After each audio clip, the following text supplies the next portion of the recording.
I don't think I do it. Arsenal started like a house on fire. Signing number 2 for this new era. It's Judgment Day, people. Yeah! What did your boy tell you? It was never in doubt. Never in doubt. Don't believe in any luck. I believe I'm self-made, yeah. I mean, that's pretty sick, isn't it? Now then, people, welcome back to the Just Your Football Show, and it's time for the Premier League show. I can't lie to you, I've probably watched that about 15 times since I got it sent to me yesterday, because I'm like a child, but I absolutely love it.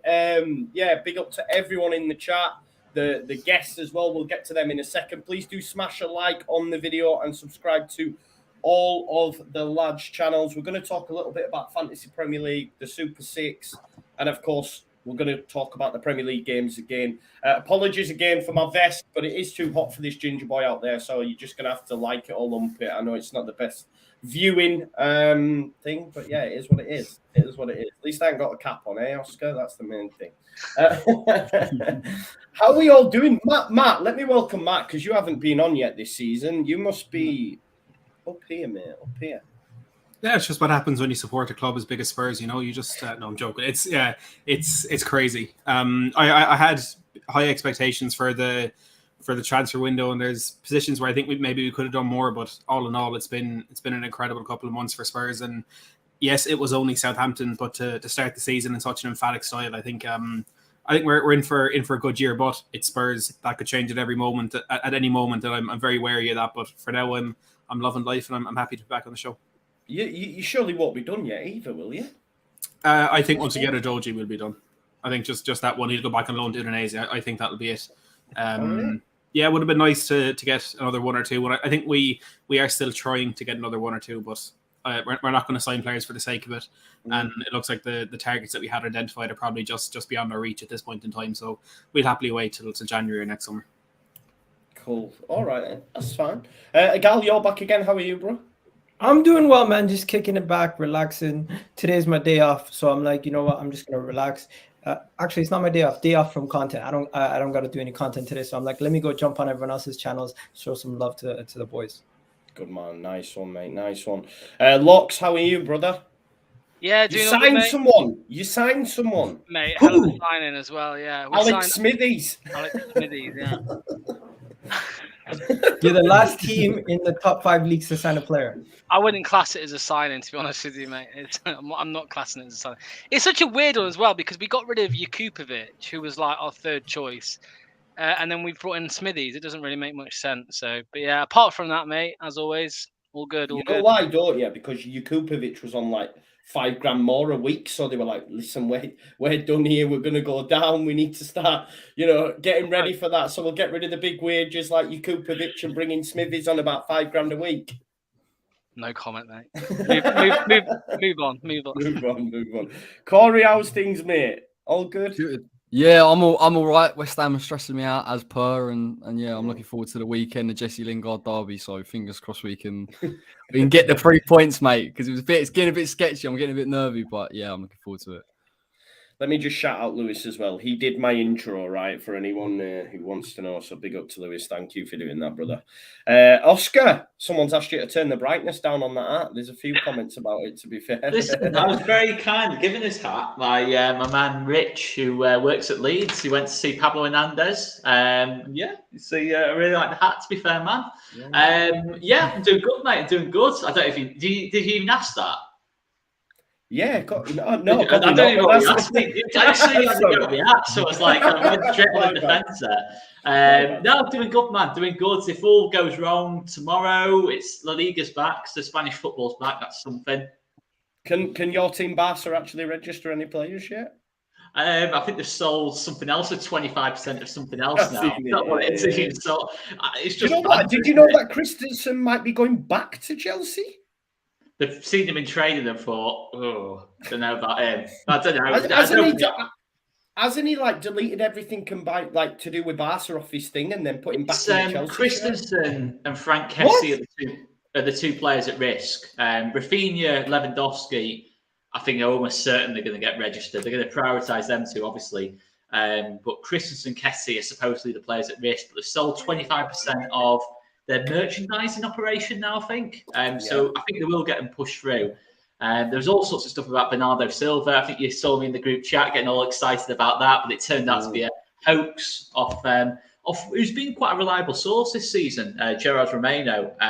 He's been very, very reliable, but he got him massively wrong on that one, and he's getting a bit of stick for it now. But obviously the Frankie de Jong thing goes on, but it'd be interesting to see. But I'd imagine that I'd be surprised if Lewandowski and Rafinha are not starting the game tomorrow. Can you imagine that though? Christensen walking back through to Chelsea saying, "Yeah, I went to sign for him, but now like Chelsea will just say, well, we'll give you it back, but you're coming on a much lesser wage or whatever," and then surely having to win the fans over, and it's mad. It's mad. I hate that club, Oscar. I hate them. I hate the fans. The way they dealt with Martin Braithwaite, the way that Frankie de Jong's now getting abuse outside the ground, driving in. It's an absolute joke. And I used to like Barca and what they stood for. Remember, they're like sponsored by UNICEF and all that, the charity, and it was just. And now they are the antipathy of what football's become. The Braithwaite stuff, there's more to it than that. I think there's one side of it. Braithwaite, for me, he's gone about things in quite a bad way, Martin Braithwaite, in terms of just saying that I'm not going, I'm not leaving, and all this. Why should he? But it's got to a point now where but you could say that about Leeds United 20 years ago when Leeds United were in a financial mess in that kind of situation where we had situations where players were unpopular. I just think it's the nature of the Frankie de Jong stuff. Listen, Frankie de Jong is literally owed money kind of thing. It's outrageous, but I think the majority of Barca fans are not. You've got to be a bit daft to be booing Frankie de Jong, to be honest, because there's a good chance now he's going to be a key player for him if they don't move him on. So the club PR is ridiculous. How everyone has bought into this thing where Frankie de Jong is the bad person. He's paid money, he's owed money, and the club don't want to pay him that money. And now fans are saying are cussing him and giving him stick for not taking a pay deduction. Like, let's just put this back in the real world for a second. If anyone told me to take a pay deduction and the whole office, the whole world were pissed off at me for not taking a pay deduction, I'm not doing it. It doesn't matter what you say to me. And if I move, it better suit my terms. I don't want to just move for the sake of moving also. Yeah. It's the nature of the league, though. It's like, Gareth Bale scored the winner in 2 Champions League finals. He was getting booed off the pitch towards the end of his time at Real Madrid. It's the nature of the league. I mean, I went to Barcelona on one of Coutinho's first starts, and he was getting booed off the pitch. And they won the league on the day I was there, and he was getting booed off the pitch. And I'm thinking, it's the way the league is. It's just there's no. Totally different to England in terms of in terms of longevity and players getting respected like that. If you play badly, you get booed. I don't agree with it, but it's just the way the league is. But the Frankie de Jong stuff he's literally owed millions of pounds, and they're trying to just chuck him out the door. It's not great. It's not great taste. And I'll be honest, Joe, I'm not particularly in love with the way Barcelona's being run. I think it's a massive risk. I think it goes against all their values in terms of splurging money. Like they're in a sweet shop, on players. It's reckless, and if it goes wrong, it will go horribly wrong. And I hope it does, me. I think it's a very, very, very dodgy way of going about things. But if they win trophies, I think the fans will be happy. But that's football, isn't it? It is, mate. It is. That's enough on Barca now. Probably did longer than I ever expected to be honest. Let's have a little chat quick before we get into the weekend's game about Fantasy Premier League. As you know, I have got league links in the description along with the Super Six as well. I'll share with you my team. It probably will change between now and the game tomorrow, the deadline. I've gone this is the first time I've properly really concentrated on it. Now, I did have Kane, right? Now, I should have transferred him out straight after, but instead there was a price rise, which meant that I couldn't swap Haaland for Kane. I had to move parts around. So I've then had to use my wild card, right? After 1 week. So this is what it looks like now, and I'm quite happy with it, if I'm being totally honest. I mean, you can tell me where I'm going wrong. Discuss that you had to use your wild card week 1. I know it is what it is, but this is what I've got now, right? I don't know if you can see that. So Sanchez in goal, back 3, Cancelo, Trent, and Walker. I did bring in Diaz and Harrison and Martinelli. Andreas Pereira, I thought he was really, really good against Liverpool. And then I managed to get Haaland in alongside Jesus.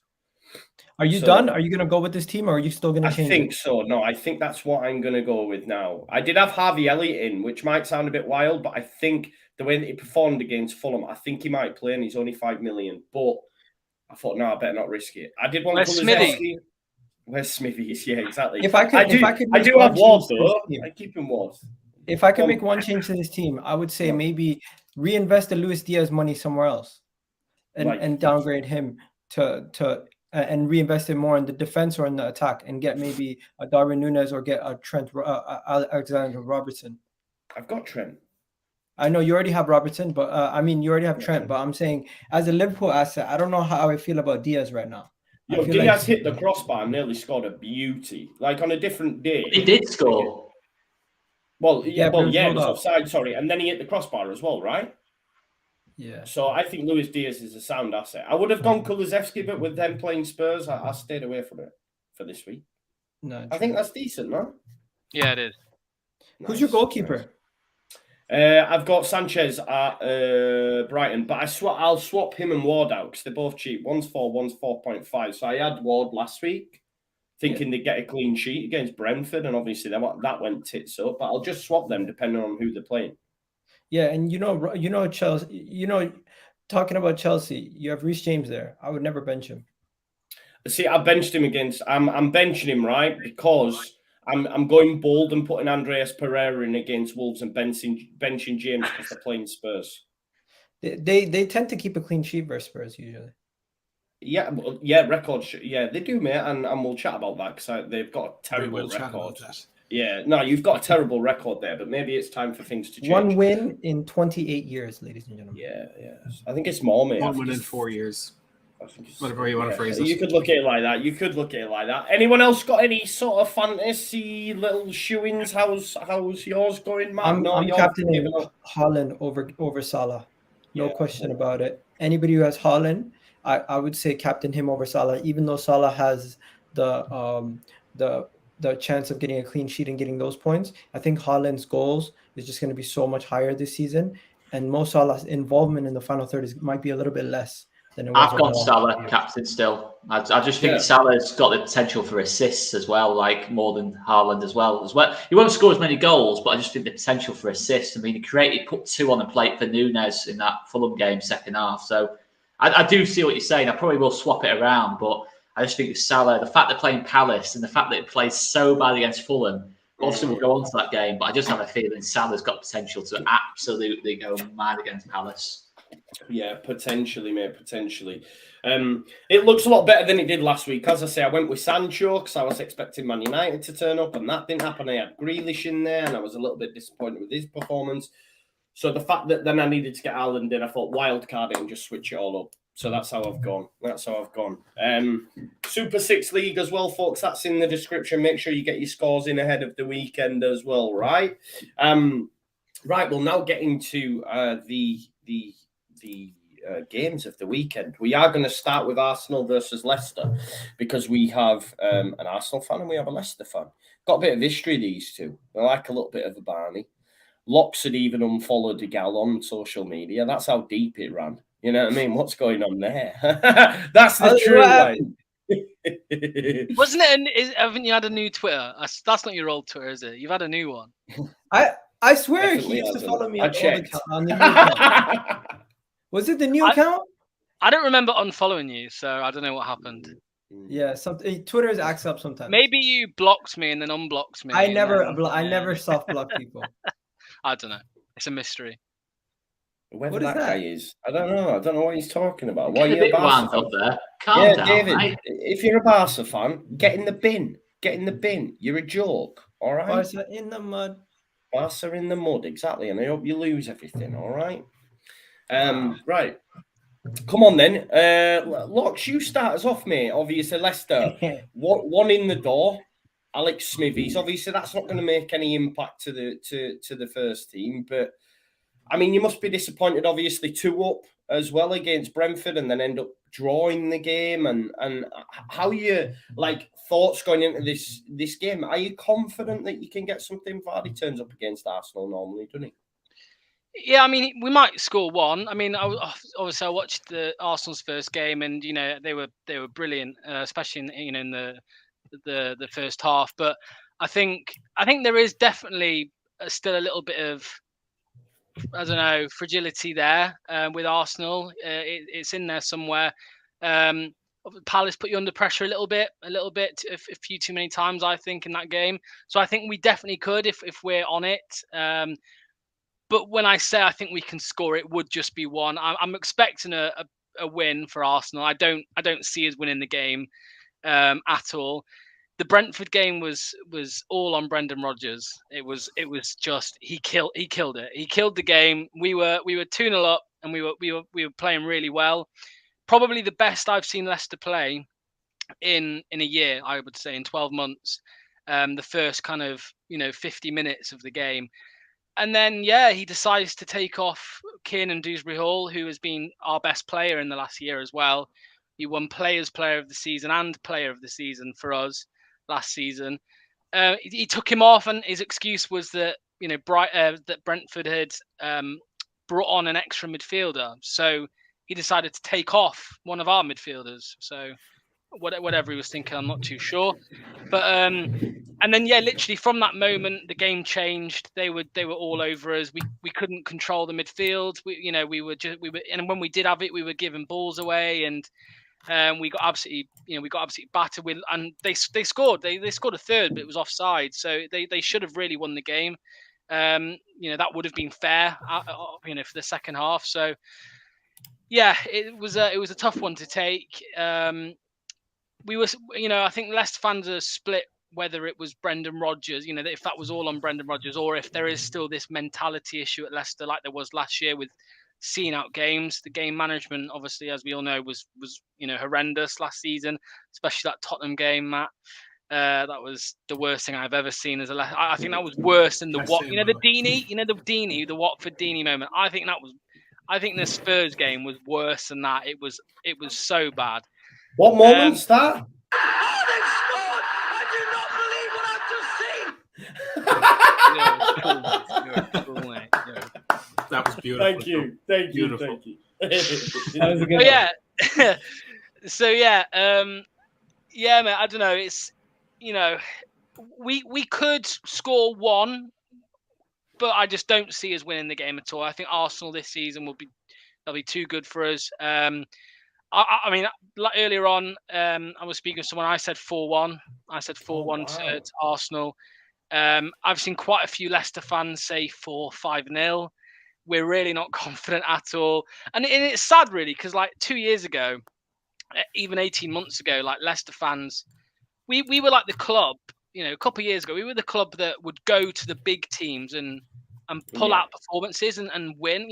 But we used to go and beat Man City, Man United, Arsenal sometimes, normally at home, not away.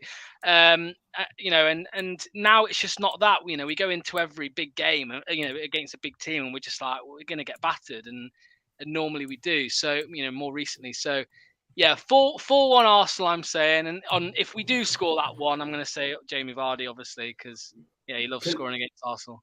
I'm just having a look on Twitter as well, mate, on my notifications there, and that Ben Jacobs is coming out talking about Fofana. Are you in a situation where you could see him not play at the weekend, potentially? Is it that far now? No. If he goes, and it's the exact same mindset that a lot of Leicester fans had with the Maguire thing. Like, if he goes, we're getting 90, we're getting a massive fee for him. So. Yeah.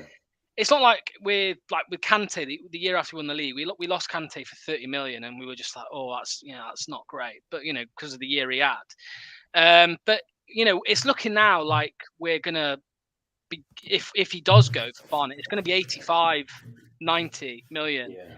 And I just in like 4 years' time, he's probably going to be worth more than that. But he's not going to be here for 5 years. So 85, 90 million. For Fofana, you can't. I would take. Did you pay 30 for him, much? Yeah. we paid 31 million, I think. We beat West Ham. We beat West Ham to him. So yeah, it's a massive profit. And Saint Etienne knew what they were doing as well, actually, because they've got a 20%. They got a 20% sell on fee, so they'll be laughing. But yeah, 90 million, 85 million, mate. I think it's fair. It's just whether Chelsea pay it or not. So he's more likely to go. Maddison ain't going anywhere. Again, he's not. I've said this, like, he's not going anywhere. But for Fofana, yeah, there is. I'd probably say it's 70% sure that Fofana probably won't be here at the end of August. Fairs. How do you feel about that, Gal? Obviously, no confidence whatsoever from the Leicester faithful. Are you worried at all? I'm not worried at all. First home game of the season, fans are going to be up for it. It's going to be one of the first games where we have the whole entire team fully fit. So we're going to have a very stacked bench with with Tierney, Emil Smith-Rowe, and Fabio Vieira coming back onto the bench. We're going to be basically going out on Saturday expecting a win, and I am expecting a heavy win, to be honest. I'm expecting like a 4 or 5-0 scoreline, keeping a clean sheet also. I think Locks even mentioned that when he was saying some people were expecting a high scoreline himself. So Surely it should be a similar reaction to when he said it. Now I'm looking. But I know Locks like. That's how he is sometimes. Like I know you're bullish, but I think I'm not the only one, mate. It's around that bad. a lot of Leicester fans. I think it's not that the fact that Leicester is that bad. It's the fact that this Arsenal team is so settled, and that Leicester team seems like this is the least settled they've been coming to our ground in a long time. I know we beat them last year 2-0, and I was there, but when it comes down to it, it's just a different Arsenal, man. We have squad depth. We have players playing in their proper positions. We're well organized. We have a decent defense, and the whole crowd, the whole Arsenal fan base is behind this team at this moment in time, and that does make a difference. I think in our last, what is it, 6 games, they've scored 3 goals, and we've scored 10. We've won 4 of them. We've only drawn and lost that year a couple years ago when it was pretty bad, where we lost 1-0 to them, and then they came to our house, and I think they stuck a win, or a draw, if I'm not mistaken. Yeah, it was a draw back in 2020. But right now, at the state that we're in, with the state that they're in, losing their captain, having a team that they don't know their future, majority of these players, it's very unsettled in that team. And Brendan Rodgers can definitely feel that pressure. We have a fully fit team. They're missing Harvey Barnes and Ricardo Pereira, who could be big misses. And I just feel like overall, this says Arsenal win. Maybe not the ridiculous scoreline like 5-0, but I do see them being a lot of goals in this game and it being extremely one-sided. Wow. All I will say is Leicester are now at the point where we are now becoming the underdogs again, and that does suit us. So you never know. But yeah, I would probably agree with what you 4 or 5 though. I think we'll maybe score 1, but yeah, I don't think you're I scoring. can see Arsenal scoring 4 or 5. This defense is okay. Let me throw another thing in. Fofana and Saliba, who do you think's better? Fofana's better. Fofana's better than Saliba, mate. Don't even try and argue that. He is. Okay. The reason why Arsenal bought Saliba and not Fofana at the time was because physically, his build, he's already has the physical build of a Van Dijk at his young age. Whoa. No, let's remember though, right? Saliba's had to go out on loan for three seasons now. Fofana came in and done bits straight away. I don't know if we can make that aspersion yet. Saliba didn't get exposed to it right away because there was other external factors. He lost his father, he lost his mother. It was COVID times. There also was a lack of clarity over the position the club had over a lot of players. So instead of having him there and not giving him game time and not mixing him up, we then send him on loan the second time after we messed up his situation because we didn't get him a loan right away. So the first time it was contracted when we bought him to loan him out. The second time we were going to loan him out, but we couldn't get it done in time. So we messed up and we ended up getting on. Last year, we wanted him to go to a loan in the Premier League. His people came to us and said, no, I don't want play in the Premier League. I don't want to play for a Newcastle. I'd rather go to Marseille.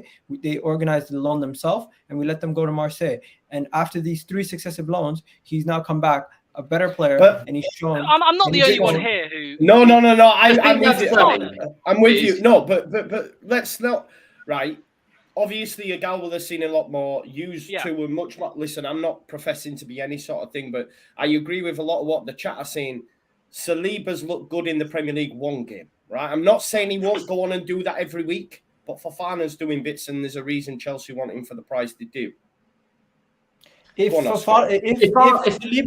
If Saliba wasn't an Arsenal player, he'd be going for similar price, or maybe no, he wouldn't. I totally disagree with that. That's the point I was going to make. There's no way someone's going to pay 90 mil for Saliba when he's had a year at Marseille. I just can't. I can't agree.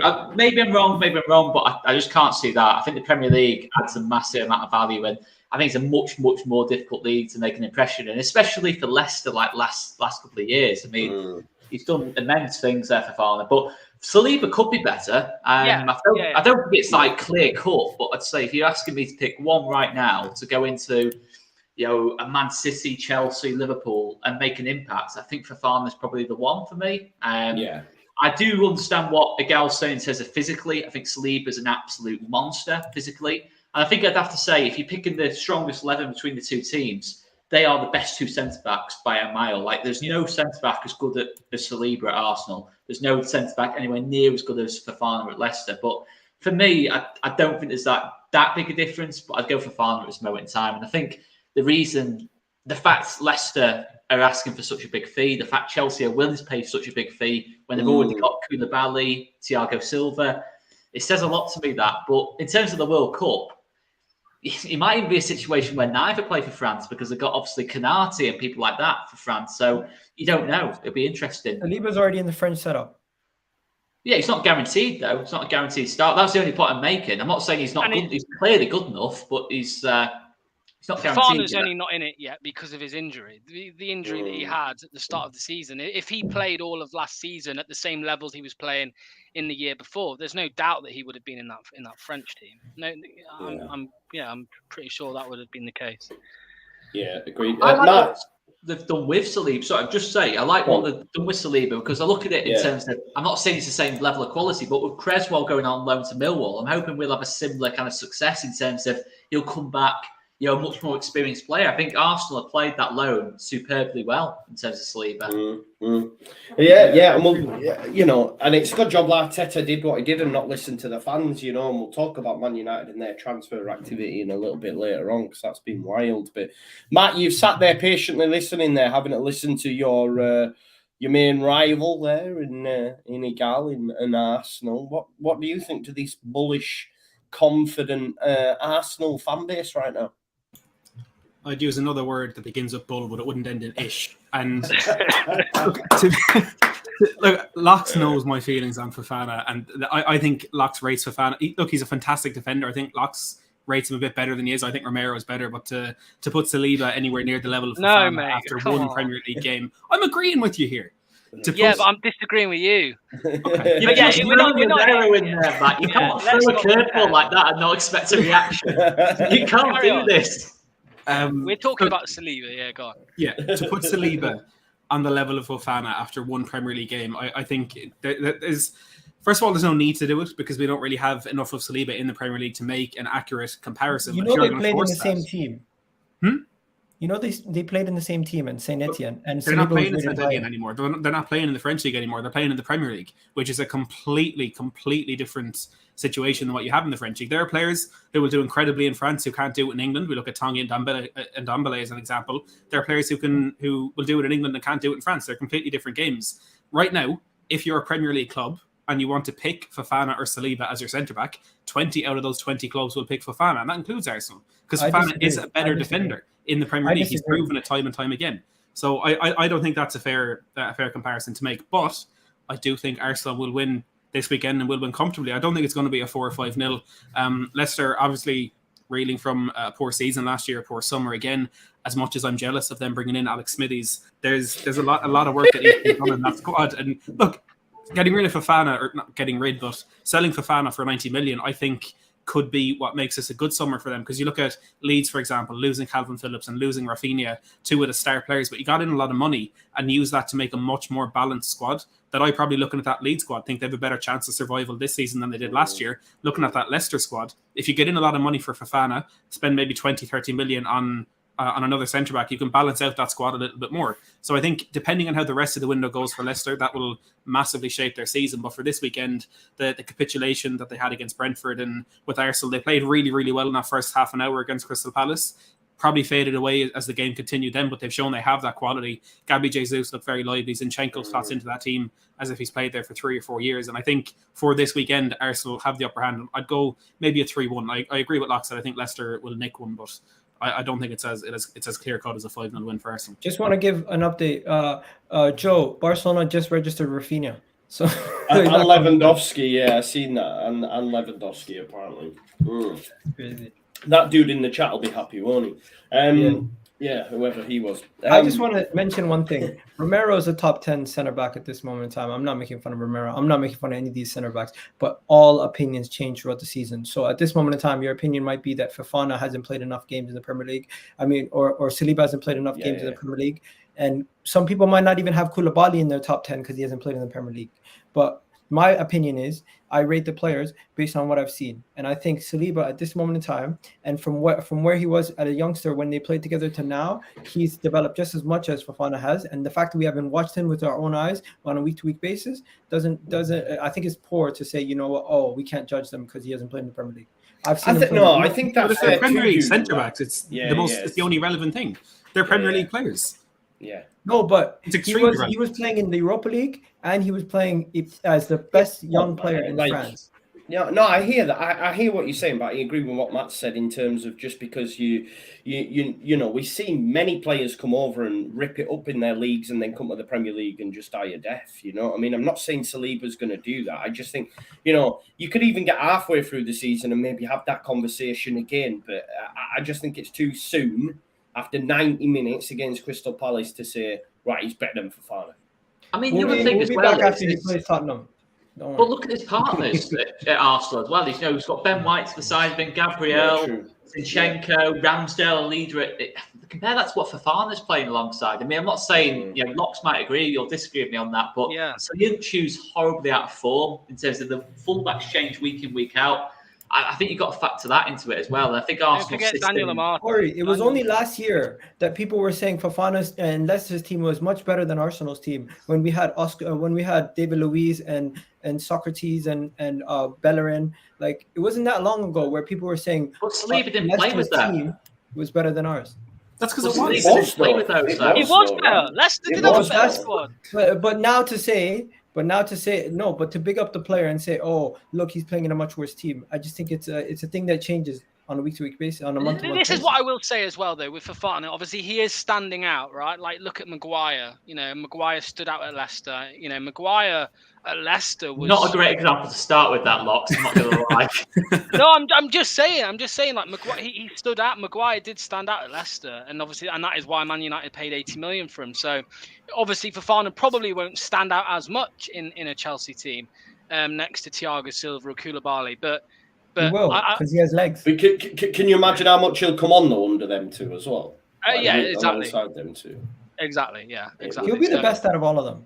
We've said Johnny Evans it has helps Fofana because obviously he's an experienced centre back. I'm not saying he's a world class centre back or ever was, but he's an experienced centre back and Wes Morgan as well in the early days, experience. So Fofana being around them, them guys has helped him. But yeah, he'll at Chelsea he'll go on to bigger and better things, definitely. Long story short, Arsenal game is so one-sided that we had to find other topics to talk about. Oscar, do you go along with this? Do you believe it's such one-sided? Leicester don't have a I think Arsenal will probably dominate the game. I don't think Leicester were that bad against Brentford. I think first 60 minutes they looked pretty good.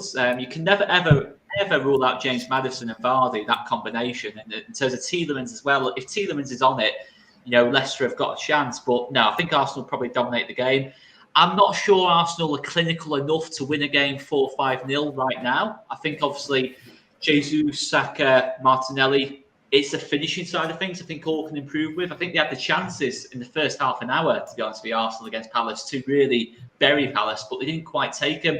Last season, there was a similar issue. Yes, obviously, Jesus, a massive upgrade on Lacazette, but I'm still not 100% convinced they can win that comfortably against a team that's pretty decent in Leicester. And I think, obviously, Fofana at the back, I think will have his moments as well. I think he'll be an interesting battle between him and Jesus. But yeah, I'm similar to Matt. I think it'll be a 3-1. I wouldn't be quite as confident as what the count's being. But listen, Arsenal have got the potential to really do damage, but 3-1 for me.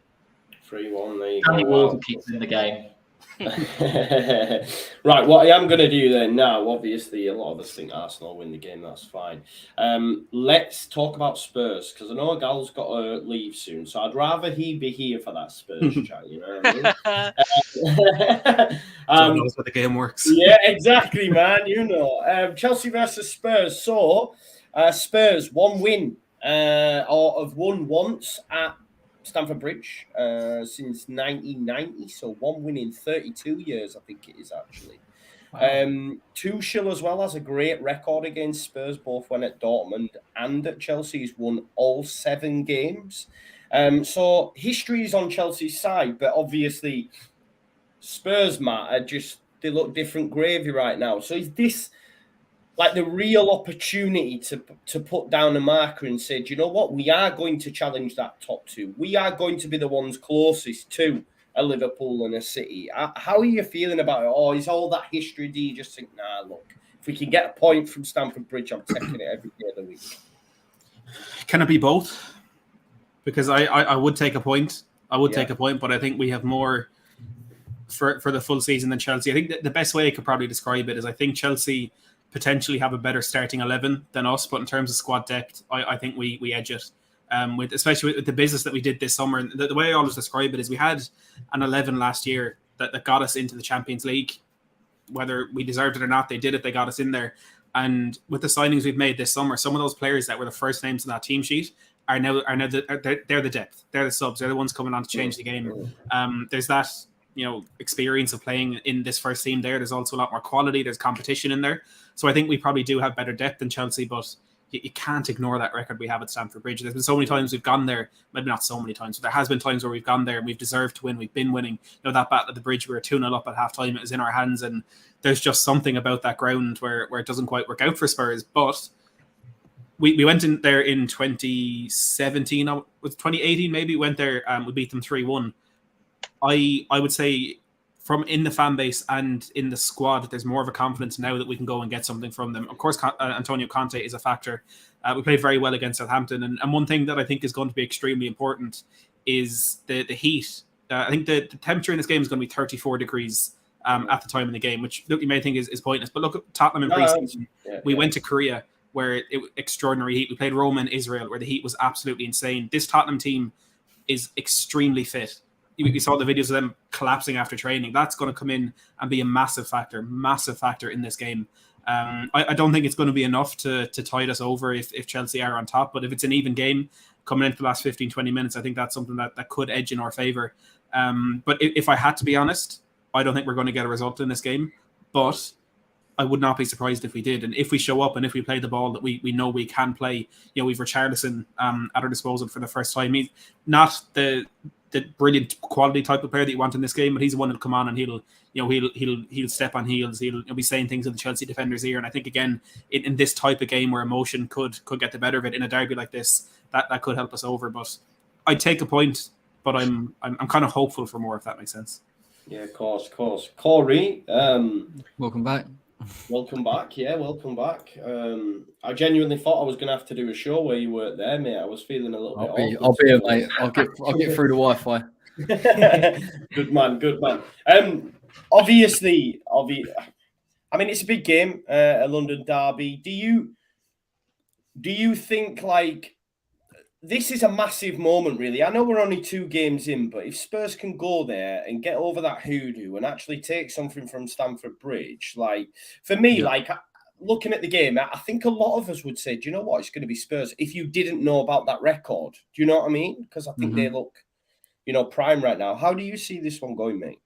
Yeah, I think it'll be tighter by virtue of the fact that I think Chelsea still defensively are good enough. And I think I saw little things from Koulibaly where I could really see a strong back three even so. But it's going to be really interesting for me. I know they match each other up tactically, particularly with formation, but just what Spurs can do. I know Matt's mentioned about Richarlison previously, but I even think the likes of Son, Kulusevski could cause some real problems. So I think Spurs go into it as slight favourites, if I'm honest. I just look at Chelsea and I was really unconvinced after the Everton game. I just thought creatively they were so poor. There's no outlet there really. They don't look like they've evolved, and I thought perhaps they would. I know Lukaku was sort of seemingly the issue, but it doesn't seem like Tuchel's really overcome that issue. So I think Tottenham go into it as slight favourites, but it could be a draw by virtue of the fact that Chelsea have got enough defensively to hold out. But like you say, I think it would be unfortunately a massive statement for Tottenham if they could go there and get 3 points. Yeah, you agree. Gal, thoughts on Spurs, mate? Who comes higher in the league? And just tell me your thoughts on Spurs. Listen, I don't really care who finishes higher in the league between Tottenham and Chelsea at this moment in time. No, I'm on about between you and Tottenham. Oh, between us and Tottenham. You know what? It's a difficult one. I think Tottenham are probably better equipped to finish above us at this moment in time because they have actual superstars in Kane and Son. But we'll have to wait and see how we do in the later stages of the season. Right now, if I had to put money on it, I wouldn't bet on my team to finish above Tottenham at this moment in time. That's just the honest truth. Expecting that, bro. You know, I wasn't. That's just the honest truth. But getting back to this game, it doesn't mean I think Tottenham are now going to beat Chelsea. Chelsea and Tottenham are two teams that when they face each other, depending on where they play, you almost pretty much know what the end result's going to be.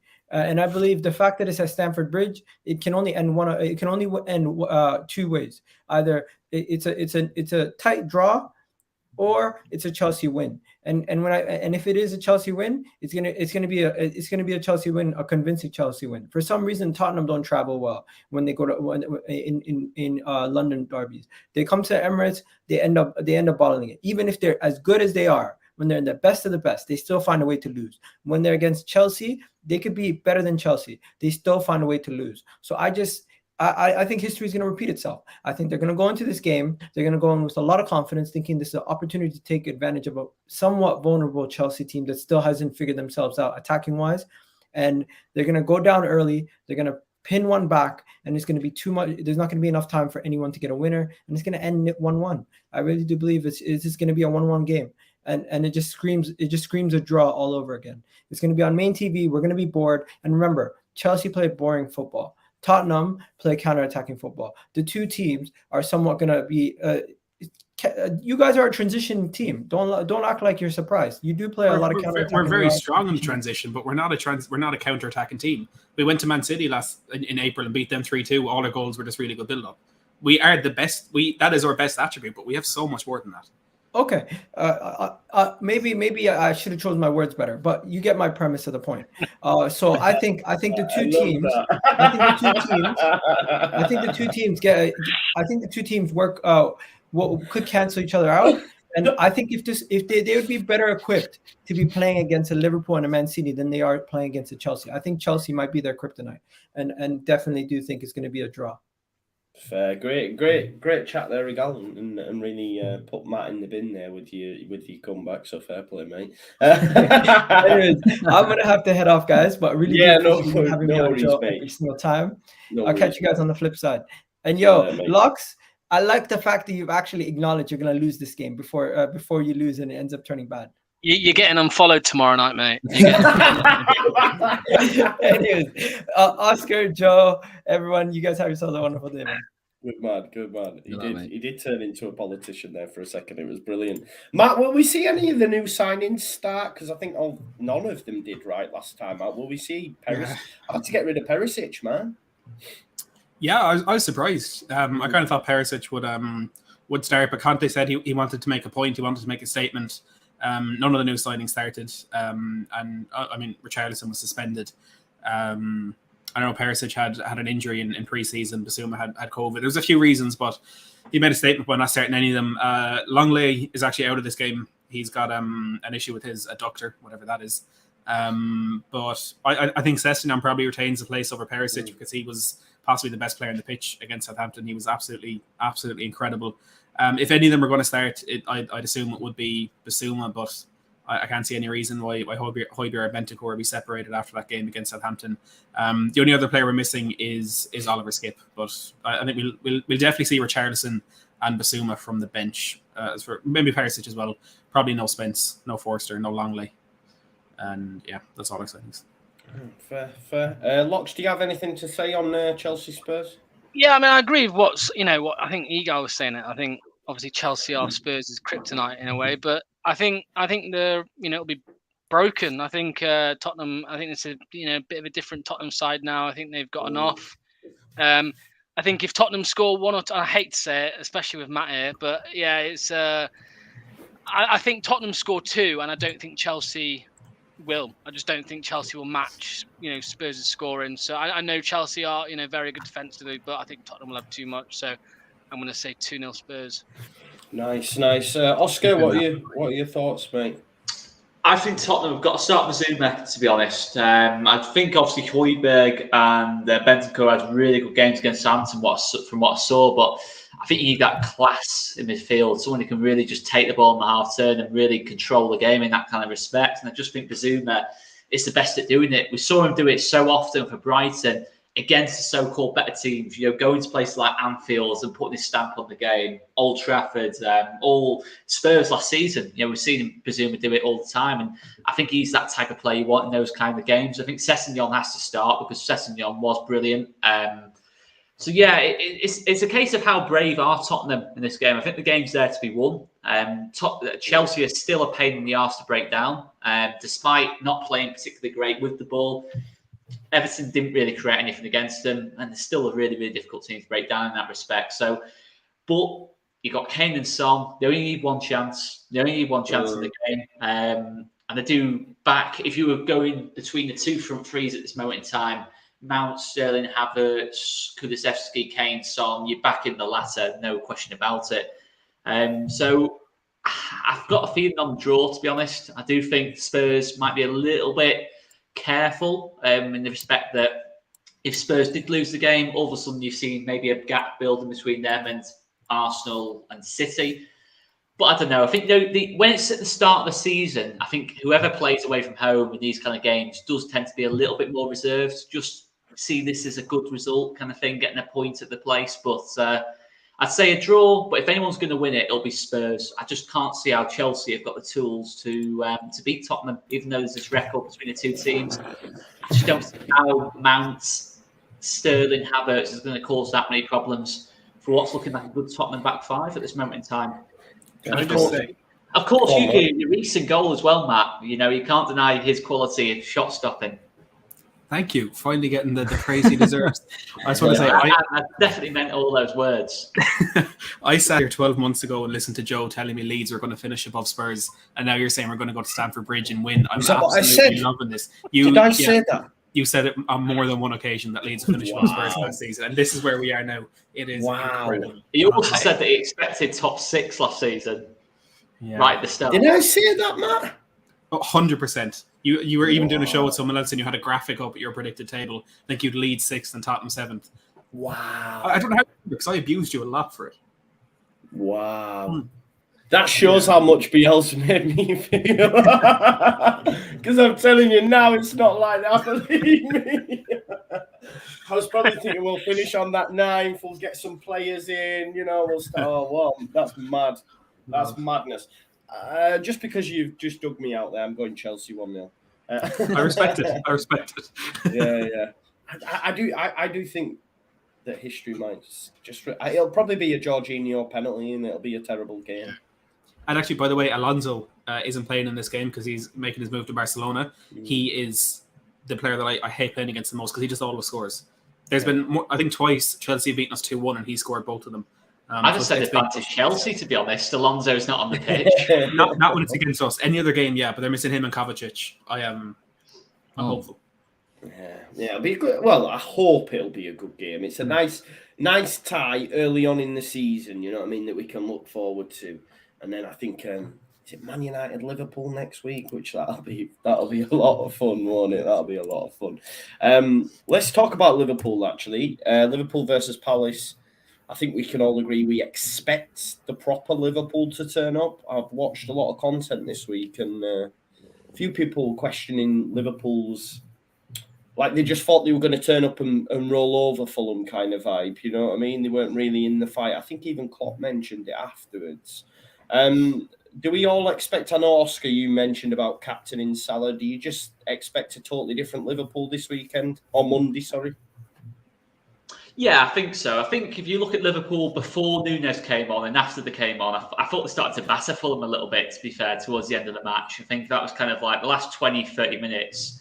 I think really Liverpool will be a little bit disappointed they didn't win the game. Obviously, football's played for 90 minutes and they weren't good enough for those first 60 or so. It was a really flat performance. And yeah, I think a couple of players are coming for criticism. I've certainly seen Jordan Henderson's name mentioned a lot on the Twitter timeline quite a bit over the last couple of days. There's even been talk of Matheus Nunes from Sporting Lisbon's being linked with them. I'm not sure how true that is, but that probably be to replace Jordan Henderson. But yeah, Liverpool, Salah, Nunes, Diaz, I think is unplayable, to be honest, as a front three. If that fully clicks, and it did click towards the end of the game against Fulham, it's pretty unplayable. Defensively, I'm not sure Konate's back or not for Liverpool. I think that's quite big. I think Matip's really good, by the way, but I think Konate is considerably better now. Matip made an awful mistake for the second goal where he just gave the ball away in a really bad area.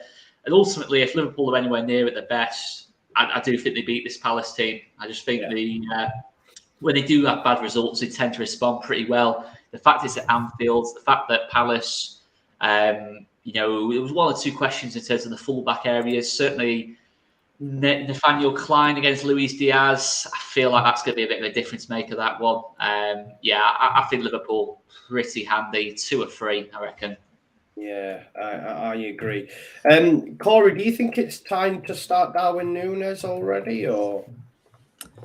Yeah, I guess so. I mean, if you've got him, use him. I honestly think his movement was very, very good against Fulham. I know he was fortunate for you'd argue for probably both goals, but I just feel that he gets himself in so many dangerous positions that, and I kind of want to see the experiment. I know if you're a Liverpool fan, you would have watched it in pre-season, but I want to see what they're like at home when they're dominating the ball and he has chance after chance and how he can capitalise on that.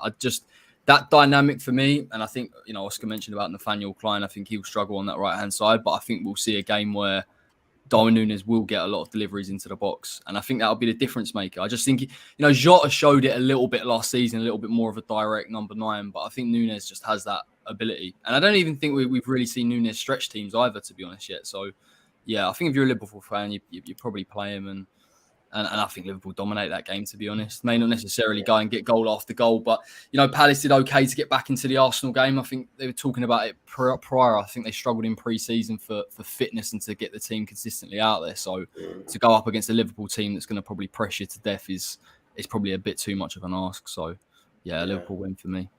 Yeah, we played Palace in pre-season over in Australia, and there was like 7 Palace players that weren't there due to the vaccination status. I think it was like Zaha, Eze, Elise. They all stayed at home, you know what I mean? So it can't have been good in terms of, pre-season prep, to be fair to them. Wasn't there some like contractual thing with that? Wasn't there some like sponsorship thing where last year they were supposed to go to Australia, but they couldn't? And then they got like a new pre-season tour this year. But then contractually they had to go to Australia, so like split the squad. I think there's something really weird, like when they went on 2 different preseason tours, and it showed in the start of that game. Yeah. Oh, fair. Okay. Well, I remember looking when I did the watch on, because some of them were playing in England. I think the other group, I don't know, maybe, but I know some of the players couldn't go because of the vaccination status. Anyway, something along them lines. But yeah, I might be wrong. But it's still not a good preseason, like you say. Oscar, I'm going to come to Locks. Sorry. Obviously, we've seen Mitrovic school Trent a little bit. Is that where Palace can get joy? Mateta, Edouard, is it? Can they get joy? Can they get a result? Yeah, you've seen Trent quite a few times, obviously, be a bit of a weak point in that back line, but They could score. They could score a goal. I do like Edouard. I know he hasn't scored too many, but when he was at Celtic as well, we were linked with him. I do like him as a number 9. But I think as everyone else has said, I think Liverpool will just have too much. I don't. You have to start Núñez for me. I think what he's shown in the 2 games in the Community Shield and in the first game of the season. I think you've got to start him. Liverpool's best team is with him in there. So.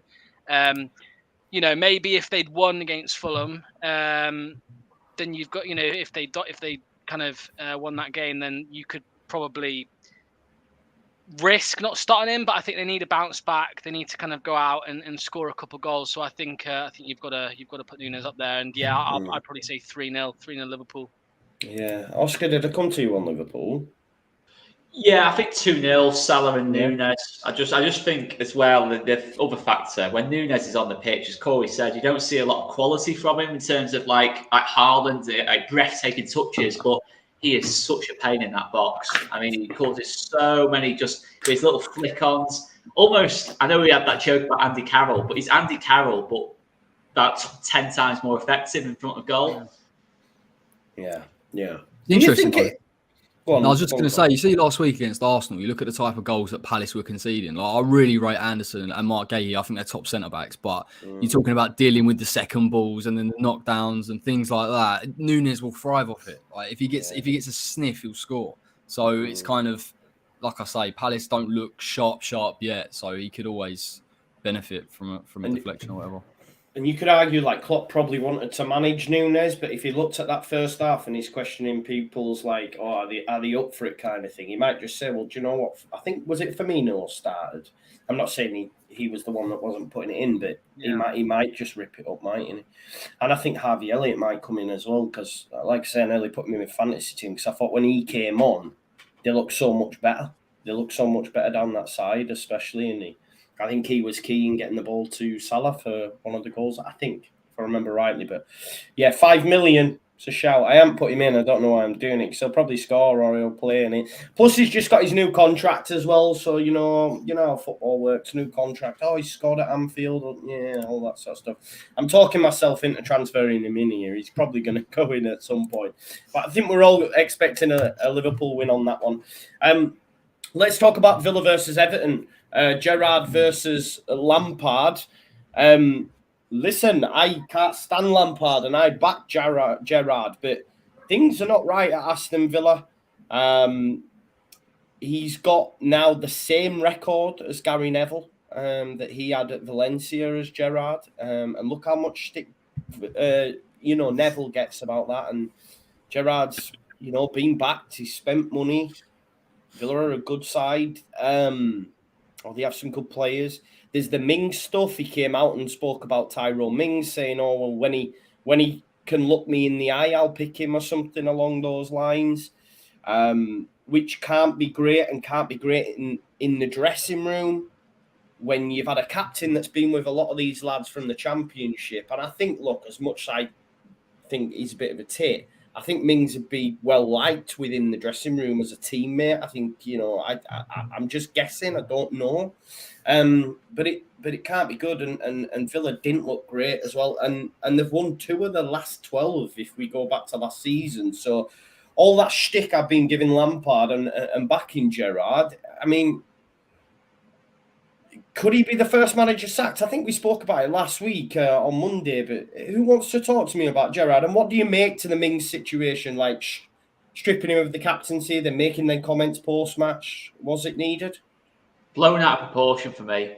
I do genuinely think that. I think people have gone a bit over it. When you actually read the full quote in terms of what was fully said, it was. I think the bit where he said about "look me in the eye," I think that's what's really kind of like fingered it in terms of trying to suggest that Tyrone Mings is like maybe not the best player to work with and stuff like that. But that was probably a little bit misguided. But I don't think what he was saying was out of order. I think at the end of the day, Tyrone Mings last couple of years hasn't been good enough for Villa, and really. In terms of his status at Villa's, all from when he was on loan and got him out of the Championship. I might be wrong in saying that, but I think that was by far the best football he played. And how long have Villa been in the Prem now? Is it 4th season now in the Prem? He's not really put a consistent season together. And I think, you know, if you're not going to start him every game, it's fair to take the captaincy off him. I don't think that's unfair. But yeah, I think it's the way Gerrard seems to manage. I think he did similar things at Rangers, where in terms of Morelos at Rangers, they had a bit of a bust up in terms of he kept getting sent off. I think, and he said it doesn't matter how many goals he scores, if he keeps getting sent off, I will wash my hands of him. I think it did go like that far in terms of and they won the league titles together. So I guess it does work, and I guess it depends on the personalities in that Villa dressing room in that kind of respect. But in terms of Gerrard versus Lampard, I still think Gerrard is definitely winning that debate as a manager. I think, yeah. I was going to say, let's not do the player debate. We'll be here all night. Well, I mean, it's so obviously Gerrard, it's untrue for me. I don't really like the debate. It's like comparing Messi and Ronaldo. It's so, just use your eyes, man. Just use your eyes. You know, I still think Gerrard's the far better manager, and you know, I don't feel like he's good. Listen, if he finishes as low as what they did last season, Villa, he won't see the season. But yeah, I don't think he'll be first manager gone. I don't think he invests that kind of money into him, not just in players, but the money to get him actually in the job from Rangers. You know, him, Gary McAllister, to bring them to Villa is quite a big investment. So I can't see him pulling the plug this early, unless he lose the first 5 or something. But I just feel like they'll get a reaction against Everton. I just still think Coutinho in that kind of game, I feel like they're going to win that game against Everton, to be honest. Yeah. Corey, what are your thoughts on Gerrard, mate? You're not a big fan of Lampard either. Who's the better manager? No, I think Gerrard's a better manager, but by virtue of the fact that I think obviously we talk about the Rangers team and how he's built it, and I think he clearly can identify his style of play. For whatever reason, it isn't working. It's not necessarily to give him too much leeway, because Villa have spent a lot of money and they have got a lot of good players. And if we're sitting here having the same discussion in 2-3 months' time, then we definitely need to talk about perhaps Gerrard isn't getting enough out of these players. But yeah. I think on the sack idea, like I said last week, really with Aston Villa, they just need a little bit of consistency, and I think they just need to bide their time with the manager they've got, and he's clearly got ability. On Lampard, and again, I really don't want to give Frank Lampard any credit, because I don't think he's a better manager than Gerrard. However, I thought they set up well against Chelsea. I thought they didn't cause them necessarily too many issues, but even defensively, I thought they shut them out, albeit not a massively creative side. And I think with some of the signings, and I'm not sure how they've been able to do this, but players like Connor Cody and Nana have been linked with Idrissa Gana Gueye. I think there will be better balance to that Everton team. And I think Lampard's probably finally realised that when we saw him at Chelsea with his 4-3-3 and his high press style, perhaps you can't do that at every single club and expect the players to work along. So if you're going to give him anything at all, and listen, he's got a big coaching staff. There's a lot of coaches on there that might be in his ear telling him to do certain things. But I think maybe he's got enough just to kind of, not for Everton to excel, but for Everton to maybe be 15th, 14th, 13th and be all right, which, to be honest, the state that they were in coming into this season, they probably would have gone, I'll take it on the chin. Yeah, 100%. I hate to have to say, but I think Lampard's going to win this one. I think Everton are going to win 1-0. I do, and that's horrible, but I don't know. I think they've done some great business as well, like the signing of Cody. I think everyone outside of Wolves is shocked by it. I understand, obviously, it's the changing system or whatever at Wolves, but Cody and Tarkowski at the back, it's decent, man. It's decent. I don't know much about Anana, but obviously getting him over West Ham, that's again a good signing. I think they're linked to Shea Adams, which obviously they are going to struggle to score goals if they don't get a striker. If they can get Shea Adams in, I don't know. I think they might do all right, as much as it pains me to say it. But I think they might win this one as well. Locks, you nodding your head, mate? Yeah, I just wanted to go back with Gerrard. I mean, I think they'll give him time, as you said. What they've obviously would have cost a lot of money to bring him in, and obviously they're putting a lot of faith in him. Spent a lot of money. He spent so much money, but those Villa fans, I think, will turn on him pretty quick. If the form continues. I mean, I've made a right shocker. I mean, earlier last week when we did the predictions for the season, I think I put there we go. Someone just put a comment in, mate. All right, look at that. I put Villa surprise package. I think I had them down in like 7th place this year. And you had us relegated, by the way. Do you want to revise that one yet? I still think that's going to happen, but I don't want it to. But no, they're going to come at me now. They're going to come at me. I'm joking. Do you Beelzebub at the same time for the hat-trick? I've got a Jesse Marsh one as well lined up. Oh, don't. But yeah, I said the surprise pack. If you look at their team, they've got a great team, Aston Villa, and who they've brought in. You know, the players they've brought in since, and it just, like you said, it just doesn't seem to be working. So I think they'll give him plenty of time, and I think probably they will come around. I think they may come good under Rodgers, under Gerrard, but I just think those Villa fans will potentially turn on him, and with the squad they've got, they should be top 10, I think. So we'll see what happens there. Yeah, Matt, thoughts on this game and these two? I think this could be just a very, very boring 0-0 draw. I mean, Aston Villa look like they had absolutely nothing about them against Bournemouth, who, by the way, I think are absolute rubbish. And I think they're going to struggle to start tying things together. Diego Carlos, I think, is a good signing, but it's going to take a while for him to really get used to the Premier League. And Boubacar Kamara are probably the same. But for Everton, I know Calvert-Lewin is out for another couple of weeks. I'm not sure what the story is with Salomon Rondon, but I can't see any team scoring many goals with Anthony Gordon as your centre forward. I mean, he's a good player. He's a very good prospect for the future, but him being that man in the middle, I struggle to see enough happening to actually win you games. I know he spoke about Chelsea being difficult to break down, which is obviously true, but I think there's just not much going on in that Everton front line at the moment. So I think it could be a very boring game, but if I had to pick a team to edge it, I would probably favour Aston Villa. Yeah, that's fair. It's going to be, it's 12:30 kickoff, innit? I bet it'll be boring, won't it? We'll all sit down for it and it'll be an absolute gash fest. Right, okay, let's move on. Brentford versus Manchester United. Okay. I look at this and just think Ivan Toney will absolutely terrorise them back two centre-backs if Danny Welbeck's anything to go by last weekend. I don't want to focus too much on the game, really. I mean, I'll get you your score predictions, but I just want to ask you about, I've got my own opinion on it, right? So the fact that, for me, Ten Hag wanted Arnautovic, he wanted Arnautovic. Now, whether you agree with the signing or not, he wanted it, right? And the fans kicked off, and then all of a sudden, they pull out of a deal. I was listening to something earlier, and they were saying they've been linked to Ismail Assar, they've been linked to Milinkovic-Savic, who they wanted 18 months ago, or were linked to 18 months ago, and now they're being linked to him again. So it's a case of, for me, I thought Ten Hag was going to come in, he was going to rip it all up, get rid of these players, buy his own players, this is how it's going to look. But it seems to me that it's just the same shit. And it's going to go the exact same way unless they say he wants Arnautovic. Regardless of what the fans say, we give him Arnautovic. Look, I know it's a bit of a wild signing, but it by all accounts, it was his, right? And then they're linked to all these other players that they've been linked to in the past, which tells you that it's the board making the decisions again. I thought he was coming in, Ralph Rangnick at the end of the season was talking about we need 6 or 7 bodies and that, and then Ten Hag's doing a press conference saying, I don't need to listen to him kind of vibe. What? I genuinely don't understand it. I think they'll draw at the weekend, or he might even get beat, but it's just mad. I think it's mad. What are your opinions on that, Matt?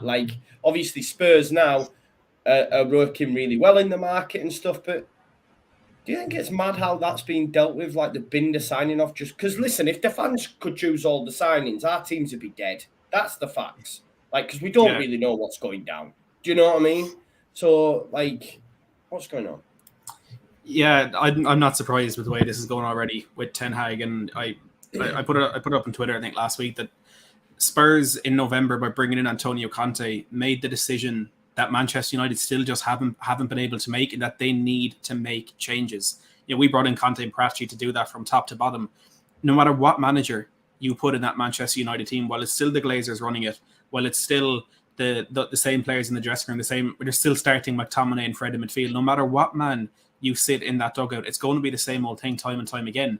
And I really do think whatever manager goes into Old Trafford, they're going to be told, you have to play Harry Maguire.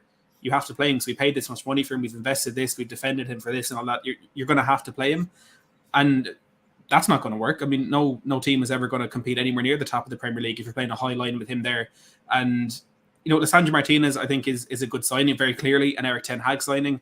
But, he's been pulled all over the place. You're not really going to get to see the proper quality of him when every 2 minutes the ball is going in behind Harry Maguire and he's having to come across and cover. And the entire defence is out of shape. And that wouldn't happen, I think, if Ten Hag was told, you can do what you want to do. And either way with this Arnautovic signing, if it was a Ten Hag signing and they pulled out, that's horrific. If it wasn't a Ten Hag signing and they went for it, that's equally as bad. And the same with Adrian Rabiot, who I think is an absolutely bonkers signing. I was looking at some of his passing stats from last season, and he makes Scott McTominay look like a prime Andrea Pirlo. That club from top to bottom is absolute muck, and it's really not going to change. And I saw Mark Ulrich talking about it. I think it was during the week, and he was saying that for so long, the Glazers have obviously been ripping the heart and soul out of this team. They've been making decisions that the fans don't agree with. The whole Super League thing, you have, the whole green and yellow protesting, whatever that's about. And it's almost gotten to the point where the Glazers aren't even trying to hide the fact that they're making decisions to line their own pockets. They're not hiding the fact that they're happy to make bad decisions for that squad, because at the end of the day, they're such a global fan base that they're going to keep making money out of it. Yeah. And until the Man United fans can find a way to break that, they're going to be in the same position. In 18 months' time, Ten Hag's going to be sacked. They're going to bring in someone on a 6-month interim job. They could get Pochettino, who obviously I think is an absolutely outstanding manager, but he'll be sacked in 18 months.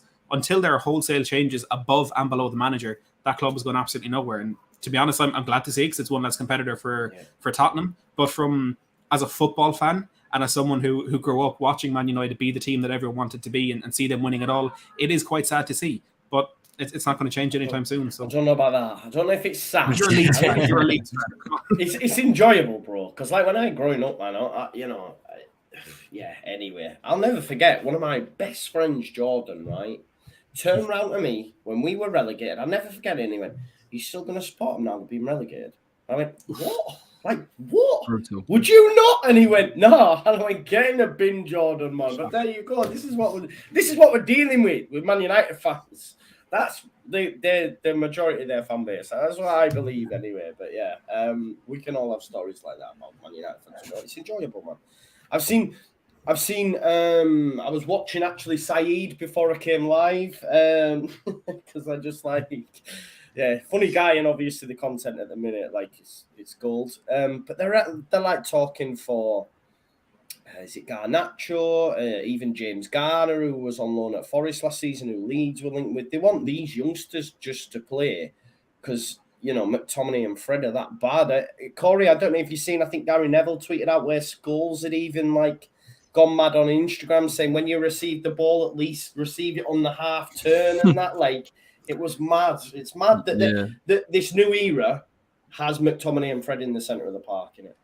Oh, I've said this for God knows how long. It's like a modern day phenomenon. I don't really understand why that's the double pivot. You could have anyone. I think you've got Yuri Tielemans kicking around at Leicester. I'm sure if you put a bid in for him and you bring him in, it's a completely different. But is it in terms of a player, it's a completely different ball game. And I think that is one of the poorest defensive midfield partners, definitely in the top half. And the thing is, whilst I would sit here and say, well, okay, they're not Ten Hag's players, Ten Hag's still playing them. I don't understand. There is an insistence to play them. So obviously there's some kind of, I don't even know really what to call it, value at least on them off the ball. But on the ball, you can't tell me there's enough quality. And particularly McTominay is a real problem. I think if they took him out and brought, like I say, a Tielemans in, there's balance there. I think Fred has got something, definitely, maybe as a number 8, not as a number 6, but McTominay, I'm not sure is redeemable. So, yeah, I'm surprised it's been going on for years and years and years. I don't understand how Manchester United can't identify one area of the pitch that's clearly a problem. But like you said, I think in terms of the actual club itself and the recruitment and the whole structure of it, it's not geared towards being a progressive football club. And ultimately, they will make these signings, and that's why we all went, even though Arnautovic makes no sense, it sounds like what Manchester United would do. It sounds like another Ighalo, because that's ultimately what they try and do. They just bring in names and players that are perhaps easy just to get some bodies in. But yeah, tactically, in terms of football, I really don't get McFred, and I think a lot of Manchester United fans would probably say the same. I find it mad that they haven't gone for Tielemans. Because at this point, we're trying to get rid of him, if anything, because he's got the 1 year left on his deal, and he's going to be going on a free next summer because it looks like Arsenal aren't interested anymore. So I don't know why I don't.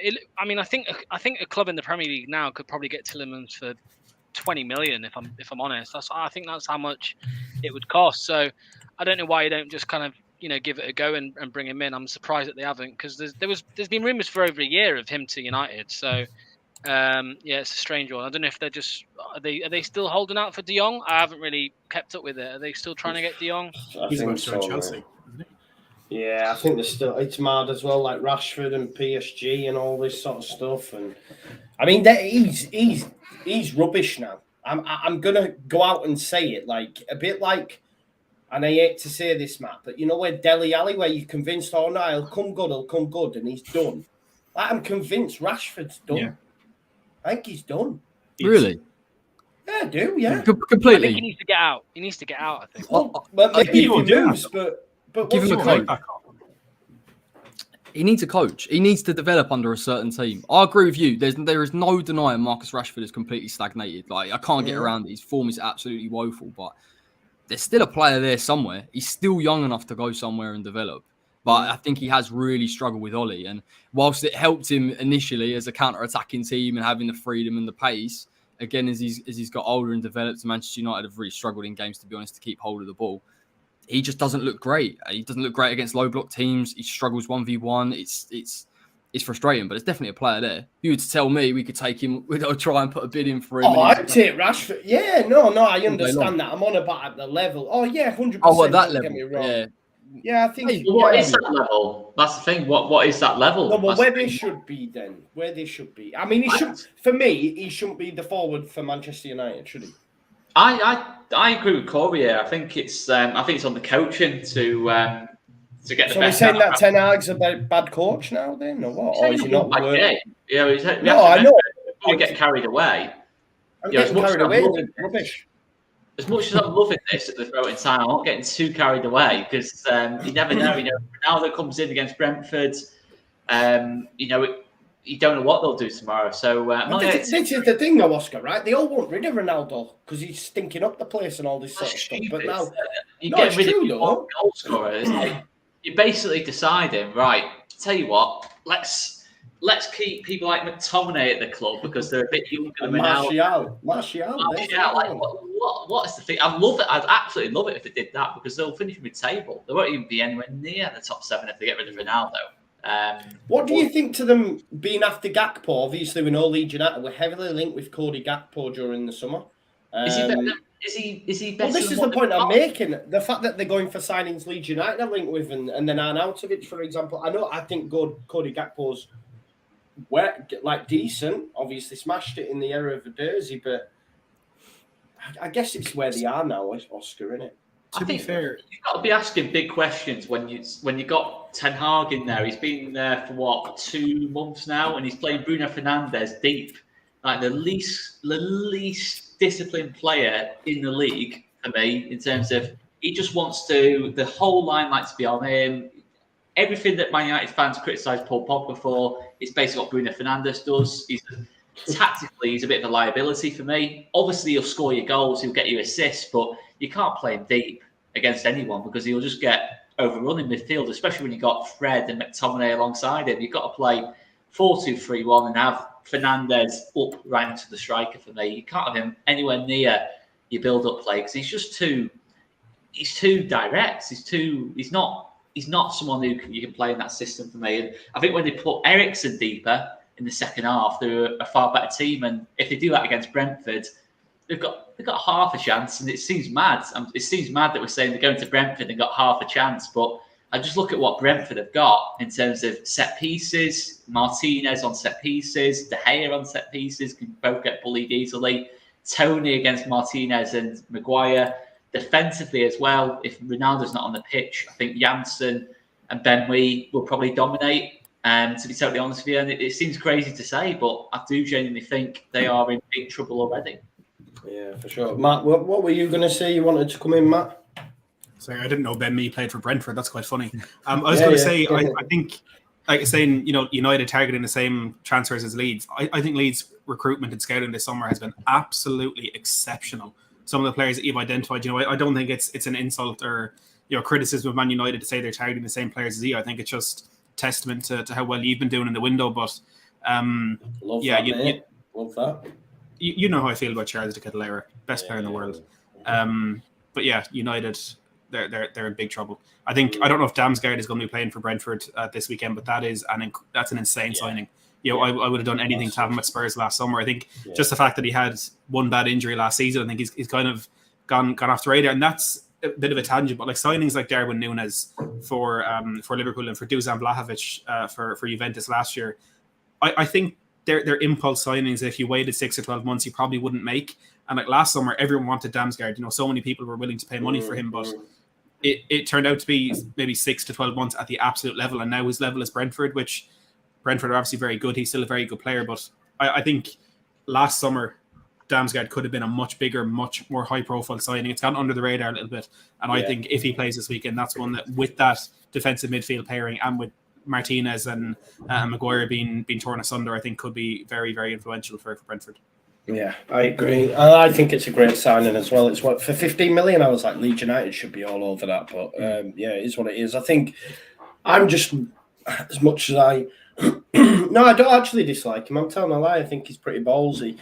Tony, I think he'll terrorise them too. Really, really, really, really looking forward to him terrorising them. So it's mad. It's mad that they'll probably get something, I think. And then Man United have got Liverpool. I mean, they might have 0 points after 3 games. Do you know what I mean?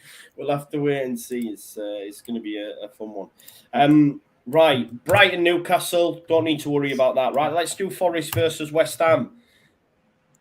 Corey, are you worried about going to the City ground? Like it's a.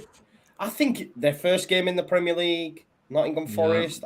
I think it might be a tough test. Actually. I've got a funny feeling it won't be plain sailing. To be honest, I think. Listen, I only watched the highlights of the Forest game, but they are a new team that's effectively trying to gel. But you mentioned about them being at home. I rate Steve Cooper as a manager. I think they could cause us issues. I think the biggest issue could be possibly how sharp we are going into this game. And we've obviously had a couple of injuries and we didn't look particularly sharp against Manchester City. So if we are off it and of course Forest are playing and they're in transition and we can't get hold of that midfield, I know they're going to play a 3-5-2. So again, I think in terms of the midfield, Souček and Rice, they need to work incredibly hard. We need more. I mean, it'll be interesting. I think we'll pluck for Mickey over Scamacca, but I would be really interested to see Scamacca, Cornet and Bowen. And I think that would really cause them some issues, particularly with that back three. But I need to see a little bit more control. I need to see a little bit more creativity, if I'm honest. And listen, hopefully, if we can get even Dawson back in, have a natural back four, then I was going to ask you, have you got any defenders, bro? Not really. Angelo's in training. Dawson apparently is doing well. I didn't think Ben Johnson did particularly bad for what it was worth against Man City. So, I mean, he could still play there. But, yeah, I just need a bit of energy. I just need a bit of intensity. And I think this is a big month for West Ham anyway. Obviously, we've got the Conference League playoff on the Thursday and then Brighton again on the Sunday and a lot of midweek games kicking around. So the sooner we can get back to form and look lively, then of course. But ultimately, 3 points is big. We have to really be going to Forest, whatever you say. Yeah. So, I'm still confident we can get something there. So. Yeah, Oscar, it's a difficult place to go, isn't it? The City ground, obviously, championship days and all that sort of stuff. Good fans, Nottingham Forest, they're well supported. I think it might be a difficult place for West Ham to go. I do expect them to win, don't get me wrong, but it could be a difficult place for them to go. Yeah, definitely. I think going to any newly promoted team away from home is proven difficult already this season with Fulham and Bournemouth. And I was disappointed with Forest, though, against Newcastle, to be honest. I think you saw how much Newcastle dominated the ball. You don't normally see that off Newcastle. They sat in a bit too much for my liking, Forest. I just invited pressure. Obviously, Newcastle, it was a 2-0 battering, really, in that game. And I look at West Ham, and it's similar kind of vibe to Newcastle in terms of quality-wise. I just think, I still feel like Forest have done too much business, if there's such a thing, in terms of the starting 11. When you're changing, 7 out of the starting 11 was different to the team that won the playoff final. So that's pretty massive. But Forest, I think, will still stay up pretty comfortably. And they're going to have to rely on that home form a little bit. But Just on that though, bro. Like, let me just double check now while I'm on. Sorry, I shouldn't have set you off. No worries. Carry on, and I'll come back to you. I look at Scamacca. I think I'd be surprised if Moyes doesn't opt to start him after the way he came off the bench. If I was Corey, I would be disappointed if Scamacca's not starting. I think in a game like that, away at Forest, where you need someone to maybe be a little bit of a bully up top against people like Joe Worrell and that lot, I would really fancy Scamacca in that type of game. And obviously, Jared Bowen on the counter-attack and that lot. But yeah, I think it'll be a different kind of game for West Ham. I think they'll have a lot more of the ball than what they used to, but I still think the quality's there for them to win this game. It won't. I don't think it'll be a good game, to be honest, to watch. Quality-wise, I think it'll be a bit of a cagey one. Dennis has just completed a medical as well. Emmanuel Dennis. It's a good signing. Yeah. Good signing, but again, they've already got a striker, haven't they? They've already signed a striker. It just feels a bit too much now. Well, this is what I was going to ask you, bro, right? So maybe it's too much upheaval. I don't think any of us in our pre-season predictions had Forest going down. Yeah, I don't think we did. I think we all thought they'd do well. But if they don't get a result at home against West Ham, which is rock hard anyway, I'm not by any stretch of the imagination. But what I'm saying is, like, first home game, if they were then to get beat, they've then got Everton away, and then the last two games are Tottenham and City.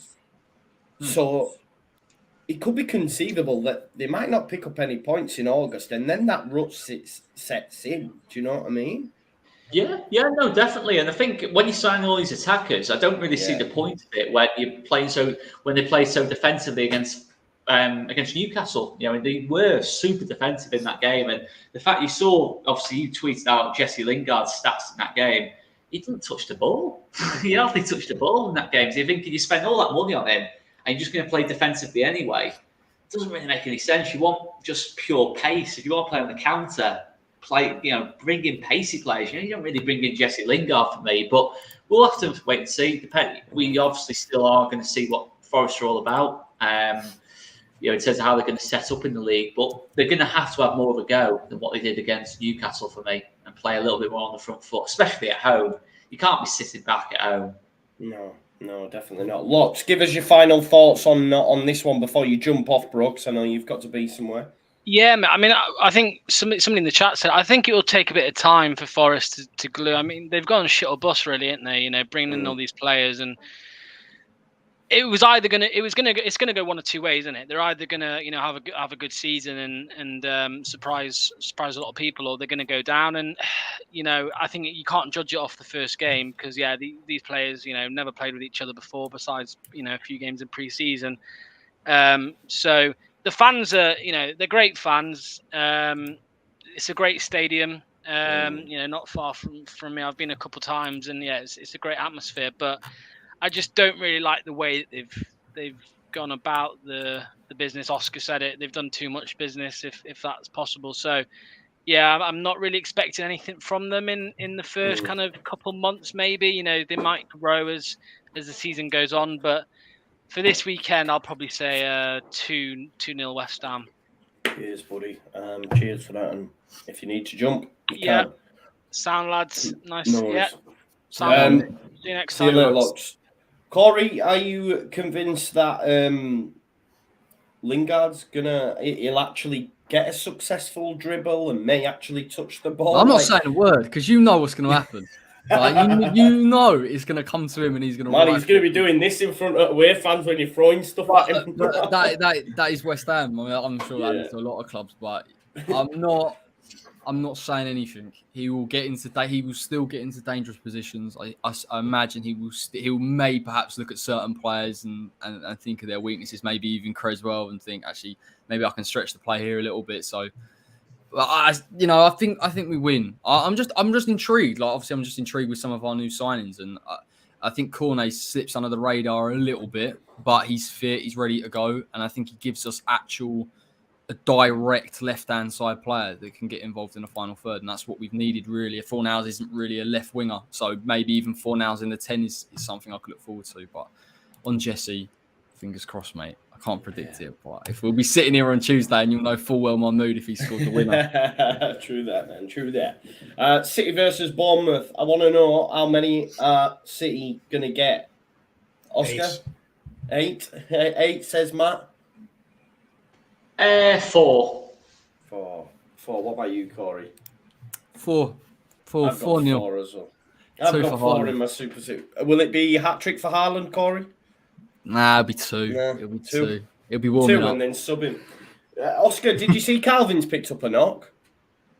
I think, blimey. Yeah, he's It's, not. Listen, I don't want it to go badly for him. I genuinely don't.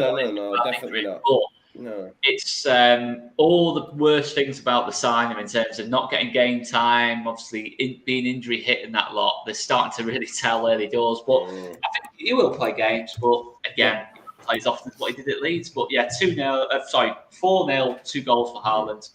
Good man. Wolves, Fulham's another game, but we're not going to touch on that. We're just going to finish up now with Leeds versus Southampton. And of course, yesterday the news broke, lads, that all's not well at Southampton. A lot of the players, apparently, according to The Athletic, that a lot of them expected him to be sacked during the summer due to how they ended the season. I was listening to something today, and what's actually happened at Southampton, obviously, I don't know much about Southampton. I'm not privy to it. But apparently a load of the backroom staff has been changed, but not Ralph. So they've changed everything else except him, because obviously they have a lot of faith in him. They've changed their transfer policy. They're bringing in a lot of young players with resale value, etc.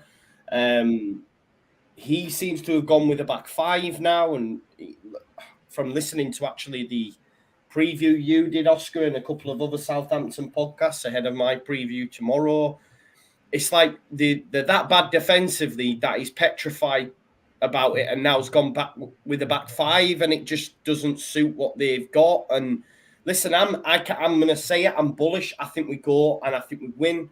I think after that Southampton again, like Forest, they've got a proper rough run, and I think Ralph could be for the boot soon. And listen, I don't know him personally, but I just think it's funny because we must remember that once upon a time he did beat Jurgen Klopp in a 90-minute game. Like, it's huge. You're never going to let that go, Joe, are you? No, because I thought it was wild to be crying, bro. And then I asked to listen to people talking about him. Oh, he'd be a good Man United manager, or he'd be good this manager. And then he went and lost 11 on the spin. I just think it's so, like, I don't get it, bro. I don't get it, man. I don't get it either, to be honest. Yeah. I mean, I'm the same as you. I don't know much about Southampton. I don't know what they're doing. I just had a quick look at their business, and it doesn't seem anything special. No. But whatever it is that they're doing, it sure as hell did not work last Saturday. I mean, they obviously scored. They went 1-0 up.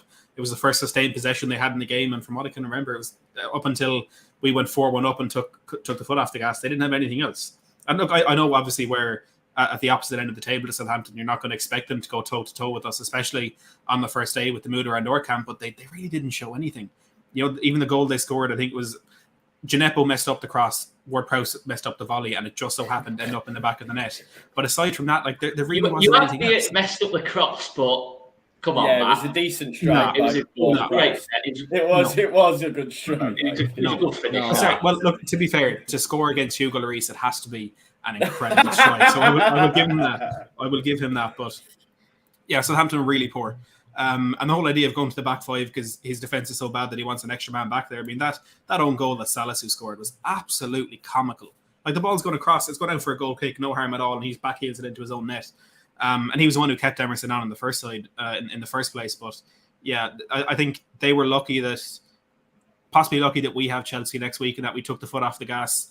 And we didn't go for more because it was 4-1 after 63 minutes. And if we wanted to, we really could have gone for the jugular. But, you know, Conte, he left the majority of that team on. He swapped Perisic for Sessegnon. And up until then, the last couple of minutes, he brought on quite a few debutants. But Southampton were really poor, and they didn't show anything that would suggest that they're going to have a decent season.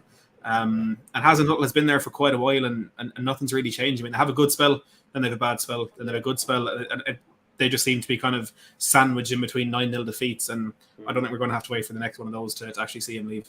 Yeah, it's quite interesting, isn't it, Oscar? Because we hear about this stuff about unrest, and then Shea Adams is not being played, and he's a striker. They decide to play Aribo up top, who's a centre midfielder.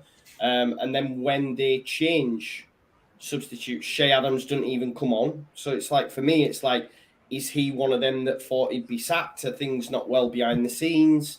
I don't know. I like Shea Adams. I've been banging that drum all week. Leeds fans are not having him, but I think it'd be great. But it is what it is. But are you as confident as me, Oscar? I genuinely think we win the game tomorrow. I'm not concerned. I know famous last words, but I think we beat them.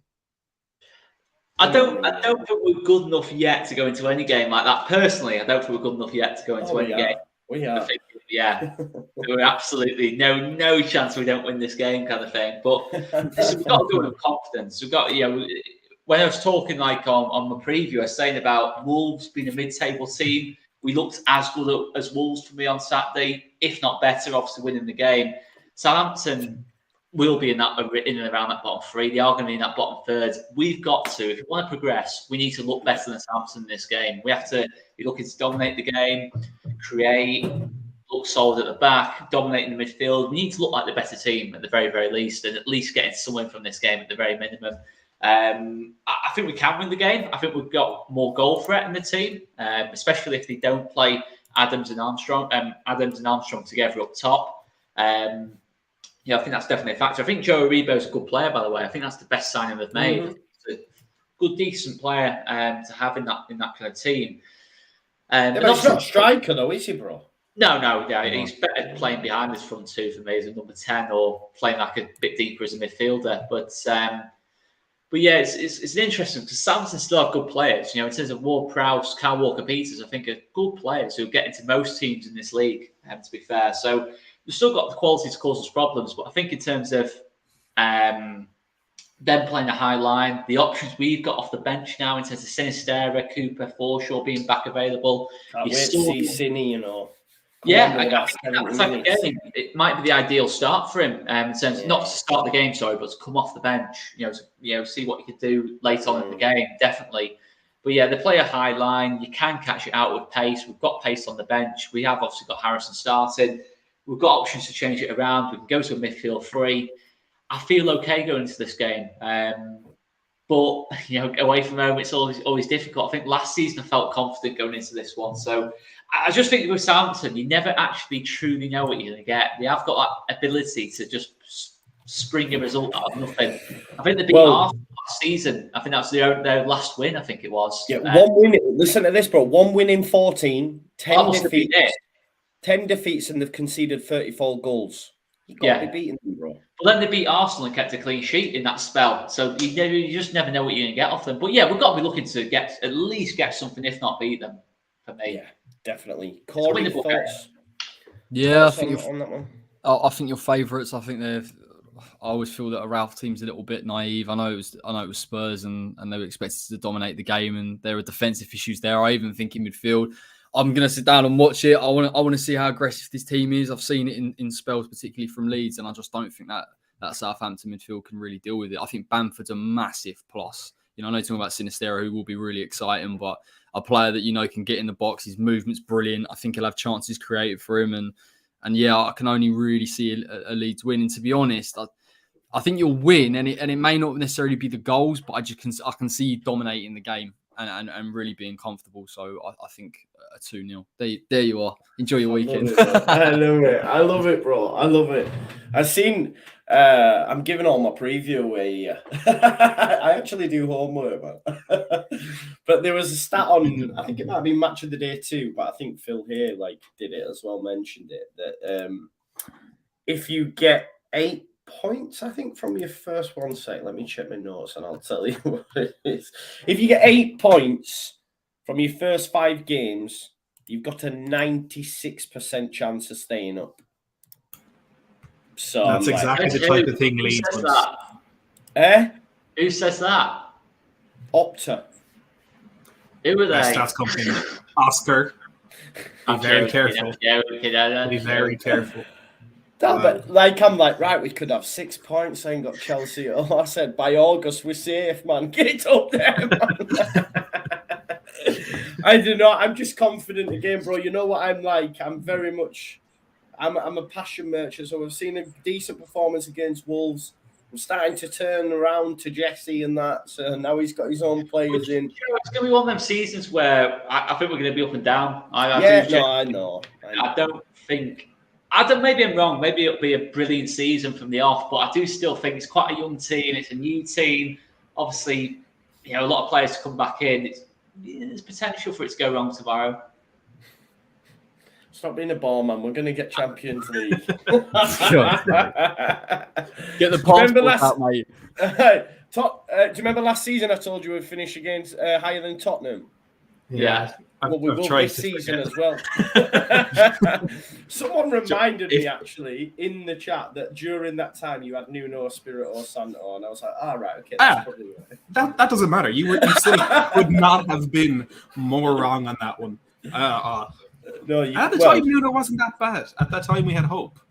We started the season with 3 wins. We were top of the table. Like this show's been going an hour and 40 minutes, and I haven't mentioned the Tottenham are top of the table. You should be really proud of me. Yeah, well, that's fair, mate. That's fair. Although I would say, like, if we win at 3 o'clock on Saturday and results go our way, we could be top. And I guarantee you'll be tweeting about it. You'll start a live stream, Leeds winning the Premier League. That is it. Game over. Like, if we go top. Like my post-match, I was going, we're winning the league. No, you have to. Oh, God. Don't worry, I will do. Listen, folks, everyone, it's always a giggle on this show. I absolutely love getting together with these lads. Make sure you check out all the channels. Thanks, you guys, for giving up your Friday evening as well. And I hope you all get wins and have a fantastic weekend. I guess I could use my intro for the outro. I'll see you in a bit. Peace out, people. Arsenal started like a house on fire. Signing number 2 for this new era.